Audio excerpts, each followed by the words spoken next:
अकोला जिल्ह्यातील बार्शी टाकळी दिनांक 26 ऑगस्ट 2025 रोजी मौजे सारकिनी इथं महाराष्ट्र राज्य विद्युत वितरण कंपनी उपविभाग मूर्तिजापूर अंतर्गत मुख्यमंत्री सौर कृषी वाहिनी योजना 2 अंतर्गत उभारण्यात आलेल्या 5 मेगावॅट क्षमतेच्या सोलर प्लांटचा लोकार्पण सोहळा भव्य दिव्य वातावरणात पार पडला।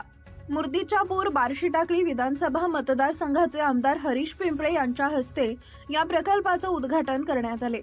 सोहळ्याची सुरुवात छत्रपती शिवाजी महाराज यांच्या प्रतिमा पूजनाने झाली। यावेळी मान्यवरांनी महाराष्ट्राचे मुख्यमंत्री देवेंद्र फडणवीस यांच्या प्रयत्नातून राज्यात उभे राहत असलेल्या सौर प्रकल्पामुळे शेतकऱ्यांच्या जीवनात नवा प्रकाश व दिशा निर्माण होत असल्याचे नमूद केले। शेतकऱ्यांसाठी वीज निर्मितीचा स्थिर मार्ग, शाश्वत ऊर्जेकडे भक्कम पाऊल, पर्यावरण पूरक व सौर ऊर्जेचा आधार, शेतकऱ्यांच्या जीवनात नवी ऊर्जा व नवा विश्वास। या लोकार्पण सोहळ्यास अधीक्षक अभियंता, कार्यकारी अभियंता, सरपंच, उपसरपंच, ग्रामपंचायत सदस्य, गावकरी तसेच भाजपा पदाधिकारी व कार्यकर्ते मोठ्या संख्येने उपस्थित होते। India news R7 Praful Devanand Khadse. Subscribe now and press the bell icon. Never miss an update.